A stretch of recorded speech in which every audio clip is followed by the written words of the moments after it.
vamos a iniciar entonces el curso del día de hoy. Todo lo que vamos a ver hoy día ya está en el Classroom. Pueden bajar el material, por favor, está ya en línea. Así que tienen todo el material. Muy bien.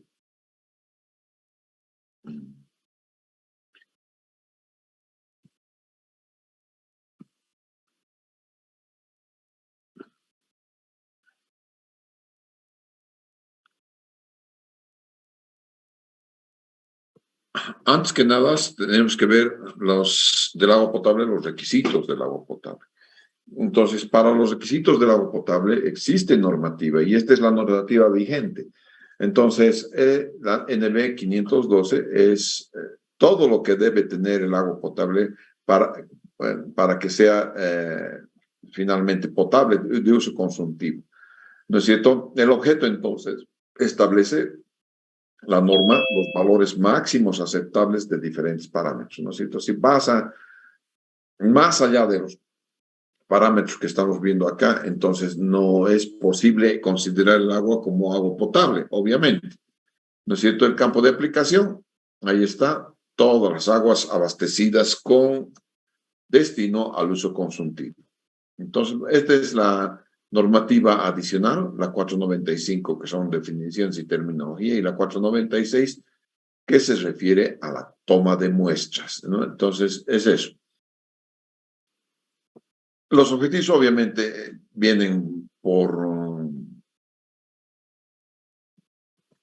ver la salud. Aquí están las definiciones, las características microbiológicas, las organolépticas. Quizás esta palabrita es la que no saben ahora, porque tiene que ver con todos los sentidos, ¿no es cierto? El ser humano tiene 5 sentidos. Entonces, entre 3 de ellos, sabor, color y olor, son reportados. Se pueden reportar esas características, se pueden reportar para el tema de tratamiento de aguas y para el tema de caracterización de las aguas.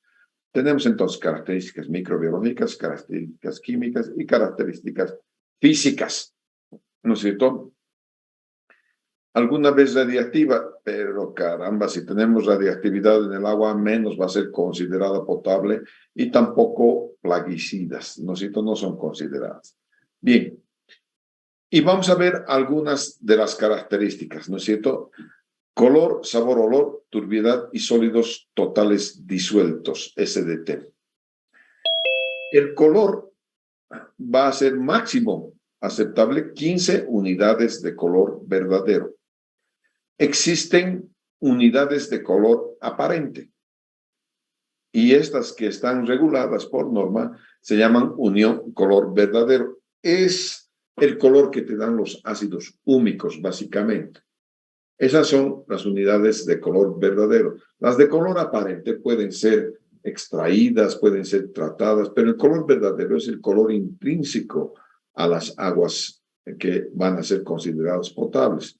Entonces, como valor máximo se ha establecido que esto sea 15 unidades. El sabor y olor son parte de las características organolépticas. Ya no sé si se hace o no se hace tanto este análisis, pero se tomaba un vasito y alguno que tiene buena nariz, entonces le mandaba a oler. Y ¿huele o no huele? No huele. Entonces ahí se quedaba. Pero si olía, entonces hacías dilución en 2, volvías a oler hasta que no había más olor. Entonces, pero mi sensación de olor y la de ustedes es diferente. Y entonces es un tanto que se llama subjetivo esto del sabor y del olor. La turbiedad, en cambio, puede ir hasta 5 unidades nefelométricas de turbidez. Y estas 5 unidades nefelométricas de turbidez son las que te tienen que entregar una canilla de agua, no es de planta de tratamiento. La planta de tratamiento tiene que salir con 2 unidades de turbidez. Y a la canilla de agua del usuario tiene que salir máximo con 5 unidades de turbidez. Alguito se ensucia, alguito se enturbia cuando estamos pasando por las tuberías. Los sólidos totales disueltos son aquellos que están en solución en el agua. y esto son alrededor de 1000 miligramos por litro, el valor superior, que más allá de ellos, entonces vamos a ver alguna especie de turbidez, algo va a pasar con los sólidos, ¿no es cierto? Entonces, vamos a ver, y aquí están sus explicaciones adicionales, ¿ya? Bien, el parámetro de temperatura se mide en el punto de muestreo y en el laboratorio a tiempo de realizar los análisis. Sirve como referencia para los análisis microbiológicos y para el cálculo del índice de Langelier. Si la temperatura en el transcurso de que has tomado la muestra hasta que ha llegado al laboratorio ha sufrido algún cambio, estamos fregados, ¿no es cierto? Eso hace que se llaman los microbios puedan crecer mucho más rápido, ¿no es cierto? Y entonces, eso es, ¿ya? Requisitos químicos. Dureza, pH, aluminio, arsénico, amonio, antimonio, bario, boro, cadmio, calcio, cianuro. Para todos ellos tienes un valor máximo. Y vamos a ver después qué significado sanitario tienen algunas de estas unidades. Lo único que estoy queriendo mostrar en esta presentación de la norma NB 512 es de que sí existen valores límite. Algunos de ellos los conocemos fácilmente. Por ejemplo, la dureza, 500 miligramos por litro. ¿No es cierto? El pH hasta 9 y el límite inferior 6.5. Entonces, para que el agua sea considerada potable, entonces el límite inferior es 6.5 y el límite superior es 9. Obviamente, después existe el amoníaco NH3, 0.5 miligramos por litro, y un valor mayor en esto influye en la aceptabilidad por el olor y el sabor, ¿no es cierto? El amoníaco es como el olor a piso del amoníaco, ¿no es cierto? Y después tienes algunos otros que son más significativos para el agua de riego, por ejemplo, el bario, el boro es significativo para el agua de riego. Este calcio también utilizamos mucho en análisis de agua, porque el calcio y el magnesio son responsables de la dureza, ¿ya? El cloro residual, 1 miligramo por litro, límite inferior 0.2, ¿ya? Nosotros decimos que si estamos entre 0.2 y 0.5 estamos bien, pero puedes llegar a 1 miligramo por litro. Alguna vez en nuestras casas hemos abierto la canilla del baño y de repente vemos que es una cosa lechosa, ¿no es cierto? Blanca. Eso es cloro, ¿no es cierto? El cloro, entonces han hecho una supercloración y eso se puede ver en el cloro. Cloruros le dan sabor salado. El cromo, si tienes afectación de industrias como por ejemplo el cuero. Hierro. El hierro es otra de las cosas que tenemos en Cochabamba. El hierro viene casado siempre con el manganeso. Hierro y manganeso. Hierro y magnesio, sí. Uno le da color rojizo, el otro le da color negro, ¿ya? Entonces, ambos tienen que ver con la calidad del agua, ¿no? Hierro y magnesio. El mercurio, obviamente, es venenoso y es un metal. El mercurio es el único metal líquido, ¿no es cierto? Y como no es biodegradable, entonces cada vez que vas ingiriendo agua con mercurio, te vas envenenando poco a poco. No se olviden que la explotación del oro en Bolivia se hace con amalgama y el amalgama es uso de mercurio básicamente. Entonces, por eso es que los que extraen oro, sobre todo, parece que hay chinos extrayendo oro en el Illimani. Hombre, están envenenando nuestras aguas, ¿no es cierto? Los nitritos y el nitrato. Primero viene el nitrógeno mononácar, ¿no es cierto? Este viene nitrógeno mononácar. Este viene en forma de gas o en disolución, dependiendo del pH, ¿no es cierto? Después se oxida y cuando se oxida a nitritos. Vuelve a oxidarse y se oxida a nitratos. ¿Ya? Entonces, es esa más o menos cómo varía el nitrógeno en medio. ¿Ya? Plomo, selenio son metales, nuevamente son no biodegradables. Sulfatos tienen que ver con el cemento, más que todo, más allá creo que de 50 afecta el cemento, afecta a la calidad del cemento. ¿Ya? Aparte de que más allá de 400 ya nos afecta a nosotros. Además huele a demonios cuando hay sulfato, ¿no? Compuestos orgánicos todos son benéficos. Y no creo que debería, esto creo que ha cambiado ahora últimamente la norma, porque ya cero, punto. No hay chance de que puedas tener esto, ¿no es cierto? Y los plaguicidas, esto sí ha cambiado. Esto es cero. No puedes tomar agua que tenga plaguicida, pues, ¿no es cierto? Entonces se hace cero. ¿Ya? Entonces, ahí tienes algunas menos radiactividad, 0.10 berkelios por litro. Anda, que vas a estar tomando agua radiactiva. Además, aquí no tenemos nada de radiactividad por el momento, ¿no es cierto? No se olviden que en La Paz no sé qué tanto habrá avanzado, pero tenemos un reactor nuclear, o tendríamos que tener un reactor nuclear de usos medicinales, hecho por rusos, Rosatom, se llama la agencia rusa de energía nuclear, se llama Rosatom, y tenía que poner un reactor en el auto. ¿Qué tanto habrá avanzado? No tengo ni idea, ¿no es cierto? Bueno, esos son entonces, esta es la norma 512.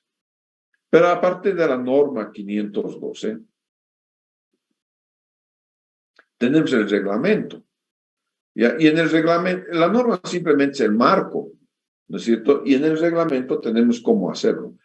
Estos parámetros de control mínimo son los que la APS, la Autoridad de Agua Potable y Saneamiento, te controlan de manera diaria. ¿Ya? Entonces, diariamente tú tienes que mandar a la APS estos 5 parámetros: pH, conductividad, turbidez, cloro residual y coliformes termotolerantes o termoresistentes. Y tienes que estar dentro de esto. Si no estás dentro de esto, y la multa es fea. ¿Ya? Entonces, cada ESA tiene un contrato con la APS y un contrato de calidad y cantidad de agua. Entonces, de forma diaria, tú tienes que darle a la APS estos 5 parámetros. Y los parámetros de control básico pueden ser de forma mensual, digamos, ¿no es cierto? ¿Cuáles son estos parámetros de control mensual? Color, sólidos totales disueltos, alcalinidad, calcio, cloruros, dureza, hierro, magnesio, manganeso, sodio y sulfatos. ¿De acuerdo? Esos son los parámetros de control básicos. Tenemos parámetros de control complementarios, todos estos, ¿no es cierto? Y los biológicos sobre todo, ¿no es cierto? Estos también te los van a pedir, porque no te olvides que dentro de los 5 parámetros básicos están los coliformes termotolerantes, ¿no es cierto? Y si están los termotolerantes, también van a estar los demás coliformes, ¿no es cierto? Y entre ellos, el organismo que hasta ahora seguimos buscando como indicador es la Escherichia coli. ¿Por qué buscamos como indicador la Escherichia coli? Porque es una bacteria que vive en el tracto intestinal de todo animal de sangre caliente, incluyendo el ser humano. De tal manera que cuando tú entras al baño, ¿no es cierto?, le dices adiós a 10 a las 7 de estos amiguitos, por lo tanto son abundantes. Y si es que han podido tolerar los gases que tienes en el estómago, los ácidos gástricos que tienes en el estómago, se supone que las demás bacterias, las que son patógenas, van a ser liquidadas, ¿no es cierto? Entonces, cuando nosotros encontramos coliformes fecales en una muestra, tenemos una sospecha muy grande de que pueda haber un organismo patógeno. En cuestiones de organismos, tenemos los organismos patógenos de los que les he hablado, que son los que causan enfermedades al ser humano, cualquier organismo patógeno. ¿Ya?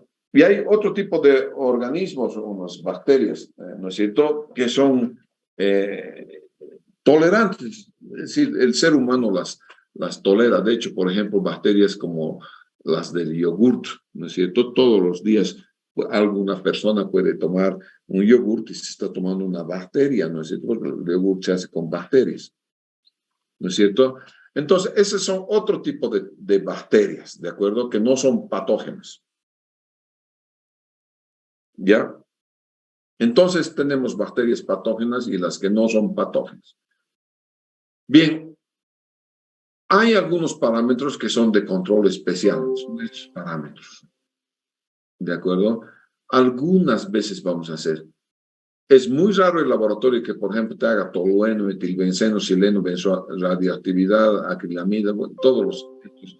Muy raro. La universidad sí tiene, pero no el laboratorio de CASA, tiene el laboratorio de química, ¿ya? Entonces tienes que tener estas cosas. Y aquí está la cantidad mínima de muestras de control mínimo. No se olviden, el control mínimo son los 5 parámetros, de acuerdo a la población abastecida. ¿De acuerdo? Entonces, ¿qué viene? El apps viene algunas veces y sin avisarte, entra y se va a cualquier medidor de agua. En el medidor de agua saca un poco de agua y analiza. Y analiza esos 5 parámetros. ¿Sí? No confía tampoco en que solo la EFSA vaya y le muestre, digamos, los parámetros diarios.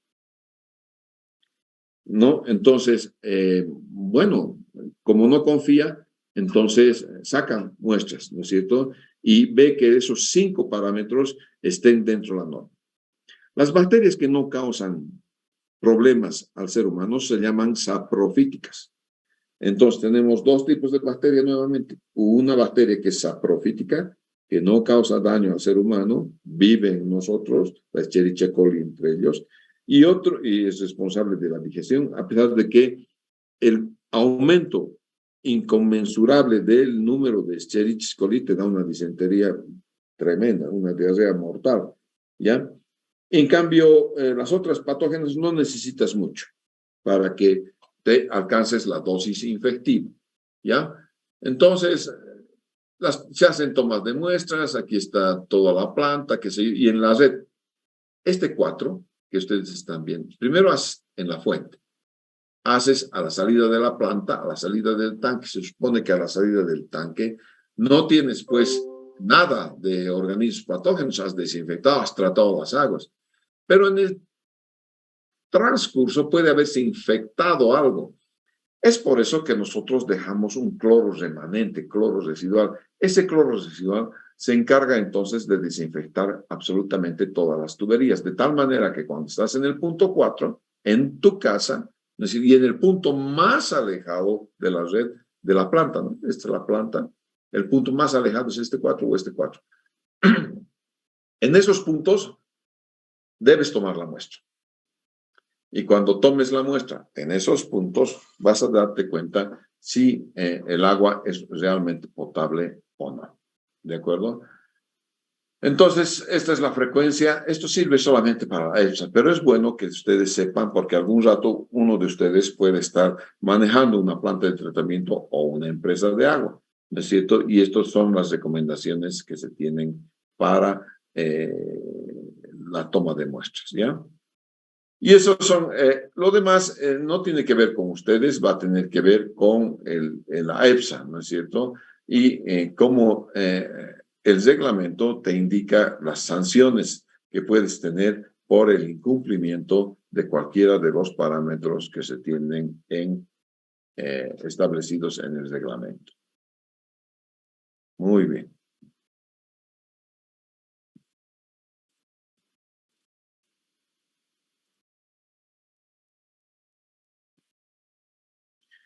Vamos a ver entonces dentro de la química, ¿no es cierto? Ahí está el color, el olor, la turbidez, la conductividad y las sustancias flotantes. Aquí han aumentado sustancias flotantes, pero aquí 1, 2, 3, 4, 5.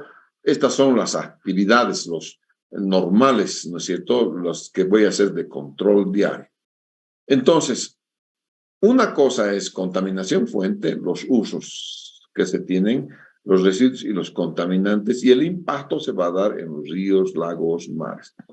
Hay que diferenciar entre polución y contaminación. Contaminación es cuando las aguas tienen alguna sustancia o elemento que causa daño al ser humano. Polución no. Polución es cuando las características físicas, sobre todo del agua, han cambiado, de tal manera que el uso para el cual estaba destinada el agua ya no es más. Por ejemplo, si tengo una industria que descarga agua caliente, pero sin bacterias, sin nada, dentro los parámetros físico-químicos, dentro lo que es la normativa, solamente la temperatura ha aumentado. Donde tú descargas ya no podrían vivir peces, por ejemplo, ¿no es cierto? Porque los peces están acostumbrados a una cierta temperatura. Entonces, esas aguas ya no tienen el uso primario. Eso se llama polución. Contaminación es entonces cuando las aguas van a causar daño al ser humano, ¿ya? Entonces, hay fuentes de contaminantes que son puntuales y hay fuentes que no son puntuales. Por ejemplo, una fuente puntual es la descarga de una industria en un punto determinado en el río. Eso es una fuente puntual. Una fuente no puntual viene de la lluvia, por ejemplo, una lluvia ácida. Esa es una fuente no puntual porque está contaminando un área grande. A veces tenemos contaminaciones no puntuales agrícolas, ¿no es cierto? Porque, claro, los campos agrícolas son grandes, grandes, grandes y hemos utilizado mucho herbicida, tenemos sólidos, tenemos pesticidas y tenemos residuos de nitrógeno y fósforo, que son los constituyentes de, que se llaman los fertilizantes. Principalmente los fertilizantes son a base de nitrógeno y fósforo, ¿no es cierto? Esas son. Entonces, los contaminantes pueden ser inorgánicos, orgánicos, biológicos y radiológicos. Vamos a ver un control de contaminantes. Cuando voy a hacer entonces una caracterización de las aguas, voy a querer definir qué parámetros son importantes, ¿no es cierto?, dentro de lo que se requiere para los análisis. Primero hacemos la recolección de información. Vamos a definir qué parámetros son requeridos. Ya han visto ustedes que hay unos parámetros que son de control diario, otros de control semanal, otros de control mensual, otros de control muy especial. Seleccionamos el sitio de muestreo. Por ejemplo, estoy haciendo ahora Cotapache y me piden muestreo. Antes de que yo entre, hicieron como 17 puntos de muestreo y el supervisor les ha dicho, no, momentito, no, quiero muestras compuestas. Y yo digo, ¿dónde quieres muestras compuestas? Quiero en las industrias. No, pues no puedo entrar a la industria como Pedro por mi casa. ¿No es cierto? Es como hacer un allanamiento, para eso necesito orden judicial. No un ingeniero que tenga una chamarrita con unas cosas fosforescentes y quieran entrarse a una cosa particular, privada. Eso no puede ser, no te dejan. Entonces, como no te dejan, tienes que hacer muestreo afuera, en algún punto donde tú sospeches de que va a llegar el alcantarillado. Pero ¿qué tan afuera? ¿No es cierto? Porque si es una cuadra, por ejemplo, en el próximo cámara de inspección, puede ya que que se hayan juntado otras aguas y entonces algunos químicos tienen reacciones de segundo y tercer orden. Las reacciones de primer orden son las que manejamos los ingenieros sanitarios. Y las reacciones de primer orden tienen que ver solamente con mezclas, no con reacciones de segundo y tercer grado, que ya son sinergias que tienen entre los distintos contaminantes o distintos elementos químicos. Una vez que has seleccionado el sitio de muestreo, ¿qué tipo de muestra va a ser? ¿Simple o compuesta? Acabo de decirles qué tipo de muestra va a ser. Tomas las muestras y vas a ver cómo, de la toma de muestra, tiene que ver cómo es que estás esperando tú la calidad de agua esperada. Eso te va a dar la toma de muestra.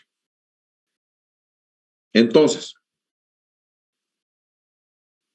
si por ejemplo tomas la muestra y tiene una burbujita de agua, esa burbujita de agua ya te varía muchas cosas, entre ellas el pH. ¿Ya? Y algunas otras cosas más te va a variar la burbujita, tan solo la burbujita de aire. Después vas a ir al análisis de laboratorio y vas a analizar la información. Y el laboratorio también tiene que tener el aparato y el personal estrictamente entrenado para que los resultados que tú vayas a obtener sean utilizables en el diseño de la planta de tratamiento. Una vez que tú te entregue el laboratorista, ahí viene a tu ojito clínico. Y el ojo clínico te tiene que decir, analizar la información. ¿Qué es lo que el laboratorista te ha dado? El laboratorista simplemente lo que va a hacer es, cumple la norma, no cumple la norma, cumple la norma, pero no te dice cuál es el tratamiento que vas a emplear. Nunca hace, ningún laboratorio hace eso. Entonces te va a entregar nomás unos resultados y te los va a comparar con la normativa vigente. Y te va a decir que cumple o no cumple la normativa vigente. Esa es la labor que tiene el laboratorio. Pero nada más. El ingeniero sanitario, que eres tú, una vez que analiza la información, dice, tengo esta calidad de agua en la fuente. ¿No es cierto? Tengo el requisito para que se haga agua potable. En medio tengo que definir entonces qué tipo de tratamiento le voy a dar a las aguas, ¿no es cierto? Para que alcancen ese nivel de potabilidad. Y eso se llama tratamiento de las aguas. Muy bien.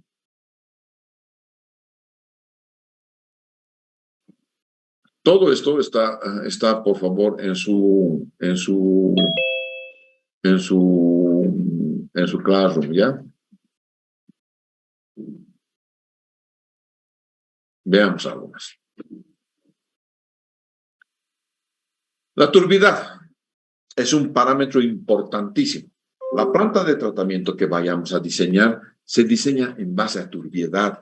Y ya van a ver entonces ustedes cuando estemos haciendo los diseños de los sedimentadores, los procuradores o los filtros, lo que nosotros queremos es decir, tiene tanta turbiedad. Y hay que saber de qué clase de turbiedad voy a tener. Entonces, toda esta turbiedad se aplica a las aguas que tienen materia suspendida y coloidal. ¿No es cierto? Lo que es coloidal, eso puedes esperar sentado unos 200 años, ¿no es cierto? Y no se va a sedimentar. Porque el coloide tiene una característica importante que se llama superficie específica. Eso permite entonces que el coloide se mantenga a flote. Por ejemplo, la laguna Angostura, desde que yo era chico hasta este momento, sigue siendo color chicha, ¿no es cierto? Y la laguna Angostura está ahí ¿hace cuántos años?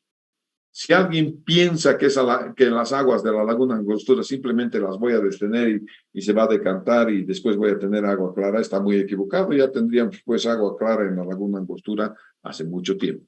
Eso no es verdad. Y eso no es verdad porque los coloides actúan. Y el coloide puede ser hasta más chiquito que una bacteria. ¿No es cierto? Así que estamos hablando de un elemento que a veces es muy difícil de removerlo, pero no imposible. Para eso tenemos entonces las herramientas que están dadas por la ingeniería sanitaria para hacer un tratamiento correcto a las aguas y poner una turbidez bastante mejor. Después tienes, ¿cuál es el origen de la turbidez? Todos los óxidos de hierro, zinc, coloides y sólidos suspendidos. Y las arcillas son las que, la mayor parte del tiempo, las arcillas son las que, con el paso del agua, se hacen elementos muy chiquititos, ¿no? Hasta coloides, ¿no es cierto? Son las caolinitas, moridonitas, las hilitas, las muscovitas. De estos tengo montones. Entonces, fíjense que los coloides, si su diámetro en milímetros en escala del tamaño es 10 milímetros, es una grava, el área superficial es 3.15 centímetros cuadrados, y claro, una grava es una piedra pequeña.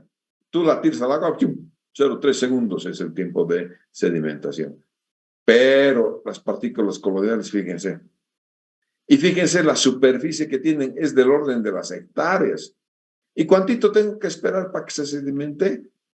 63 años. Ya pues, te vas a volver viejo, ¿no es cierto? Si tú haces una planta de tratamiento para la angostura con un simple decantador y esperas que se sedimente, 63 años va a estar teniendo que esperar. No creo que esperes 63 años, ¿verdad? Entonces, es esa una de las funciones. Las unidades de medida son unidades NTU, nefelométricas de turbidez.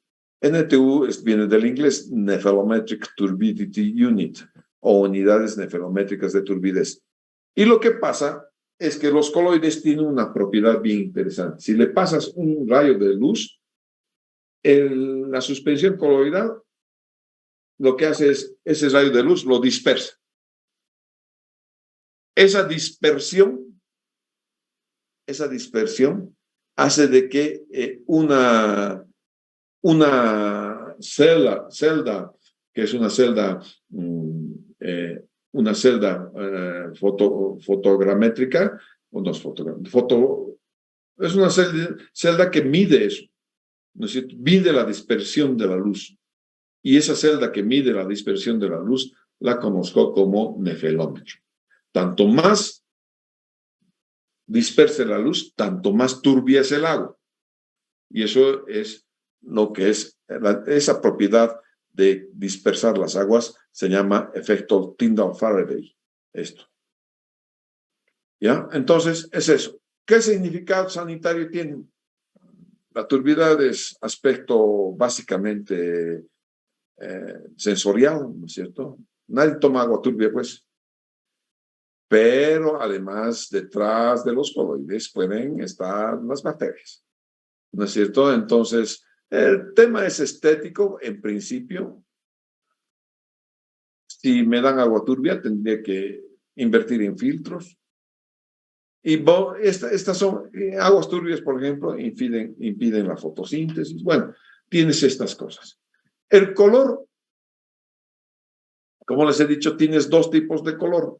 Uno es el color verdadero y otro es el color aparente.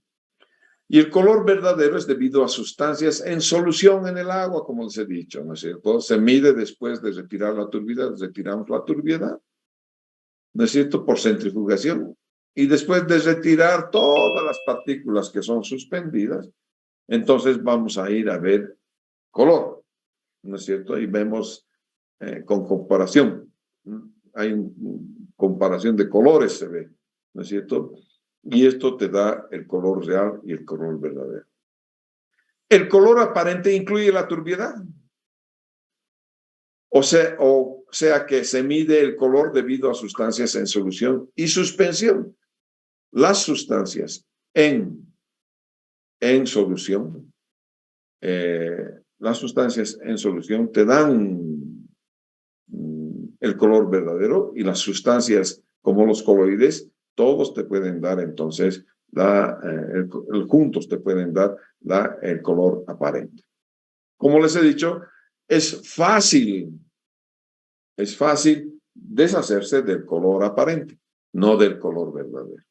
¿Ya? El origen son los ácidos húmicos, taninos, lignitas, óxidos de hierro, zinc y manganeso, algas verdiazules, algas verdes, todos esos te dan color. Por ejemplo, en la planta de tratamiento de Calacala, uno de mis problemas ha sido el color. Nosotros hemos hecho toda la prueba de jarras para ver la turbiedad, no el color. Pero cuando se ha inundado el vaso de la presa Misikuni, se ha matado, digamos, un montón de elementos orgánicos, plantitas, lo que fuese que hay en elementos orgánicos. Un cachito, por favor.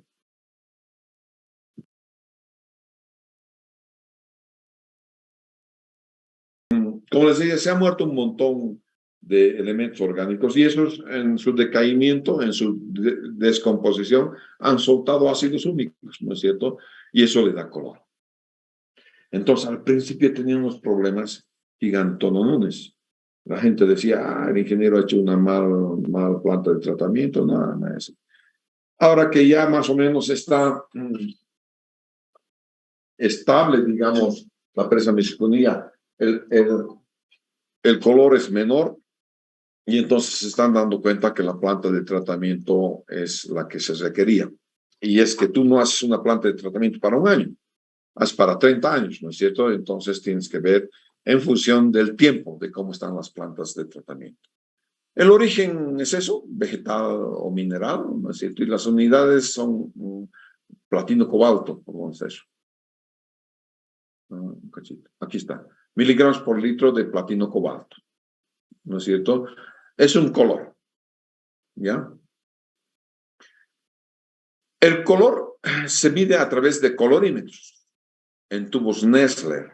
El tubo Nessler es un tubo cuadradito, completamente cuadradito. Y tiene dos tubos. Un tubo que está cerrado por arriba, que parece que te hubiese una gotita por arriba para agarrar el tubo Nessler. Y ese es la muestra patrón. Tú introduces esa muestra patrón, cereas, haces cero en tu aparato, sacas la industria patrón y en otro tubito también cuadrado llamado Nessler, viertes tu muestra, metes al colorímetro y entonces ahí automáticamente te va a dar cuánto de color tienes, ¿ya? Entonces, esa es la manera de medir color. Su significado sanitario mismo que la turbidez, es estético, ¿no es cierto? El color verdadero son hasta 15 nomás, ¿no es cierto? Aquí deben ser, este color que dice la OPS es hasta todos los colores, ¿no es cierto? Todos son color verdadero y color aparente. Ya, la remoción por oxidación con permanganato, por coagulación, por paso a través de leche carbón activado, por filtración con antracita. Normalmente tenemos coagulación, filtración. Es una planta normal, es una planta normalita. Tenemos las dos cosas, coagulación y filtración.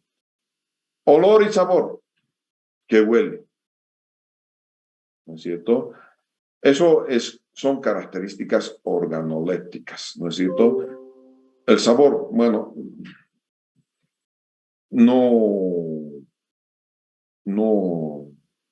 el sabor ya no analizamos mucho el sabor, porque imagínate que tienes un agua contaminada, le das a un chango pues normalmente son los changos los que hacen olor y sabor, le das unos auxiliares para que haga el sabor, le has contagiado, y puedes haberle contagiado con algo medio grave, entonces ya no hacemos sabor básicamente, lo que hacemos es olor y nada más, ¿no es cierto? Porque además, mira, si tienes sulfídrico huele a huevo podrido, ¿no es cierto? Y obviamente ahí está, si tiene sabor, cloruro de sodio, por ejemplo, ¿no? Pero, a ver, además de los cloruros, puede tener alguna otra cosita más y estás fregado si tiene esa cosita más, ¿no es cierto? Entonces ya no hacemos básicamente sabor, ¿ya? Temperatura es otra de las características estándares, ¿no es cierto? La temperatura es importante a la hora de beber agua, ¿no es cierto? Una cosa es beber agua caliente para tecito, ¿no? Y otra cosa es beber agua natural, refrescante, ¿no es cierto? Entonces, la temperatura es importante, ¿no es cierto? Además, en la actividad biológica. A mayor temperatura son más rápidos los procesos físico-químicos y biológicos. A menor temperatura, por ejemplo, eso afecta a la toma de oxígeno por las aguas. A menor temperatura, el agua agarra más oxígeno, por así decir. ¿No es cierto? Hay mayor dilución del oxígeno del ambiente en el agua cuando es menor la temperatura. Y, por ejemplo, en las alturas viven las truchas, ¿no es cierto? Y las truchas necesitan muchísima oxigenación. Tú no puedes criar truchas aquí en Cochabamba a 2500 por precisamente la temperatura, porque la saturación de oxígeno a esta altura y a esta temperatura es diferente que la saturación de oxígeno a la temperatura de Misicuni, por ejemplo, ahí arriba, y a la altura de Misicuni. Entonces, a esa altura y a esa temperatura, la cantidad de oxígeno que vas a tener es mayor. ¿De acuerdo? Entonces, es eso.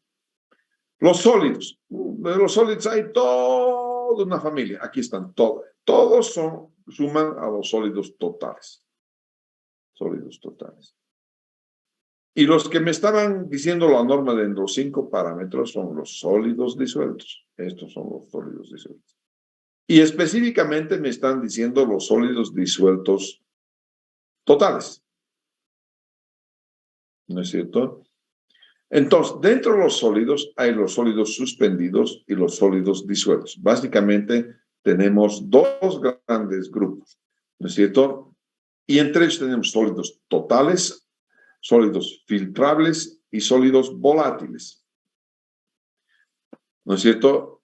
Y hay, claro, si puedes filtrar sólidos, se van a quedar en un papel filtro Wattman, ¿no es cierto? Los secas, ¿no es cierto? Los sacas y entonces vas a tener los filtrables. Y si quieres los volátiles son de origen orgánico, los metes a una mufla a 600 grados, por aquí debe estar, aquí está. Necesito una mufla a 600 grados y todo lo que es orgánico se volatiliza. Así que no te entres tú a una mufla que tenga 600 grados. O si te han metido a una mufla de 600 grados, te volatilizas, te vuelves nubecita. ¿No es cierto? Así que esas cosas te tienen entonces de reacción de acción. Esta cartita que están viendo ustedes de sólidos, entre los totales, los filtrables y los volátiles, fíjense, de estos tres existen los suspendidos y los disueltos. Y de esos existen la misma gama, totales, filtrables, volátiles, totales, filtrables, volátiles. Entonces, lo mismo que aparece aquí, aparece en cada uno de estos grupos. ¿Ya? Entonces, por ejemplo, los sólidos totales, ¿no es cierto? Es el residuo de haber secado a 103 grados centígrados. Incluye el material disuelto, este material disuelto y el material suspendido. Esos son los sólidos totales. Sólidos suspendidos son residuos no filtrables o material no disuelto. ¿No es cierto? Son los sólidos suspendidos. Y todo lo que son sólidos disueltos son el residuo filtrable. Ya son el residuo filtrable. Los disueltos los puedo filtrar, entonces. Y de eso trata la normativa, ¿ya? De analizar los sólidos disueltos totales. Bien, hasta ahí por hoy, por favor, ¿ya? Entonces, el lunes vamos a seguir nuestra clase. Muchas gracias, señores. Ingeniero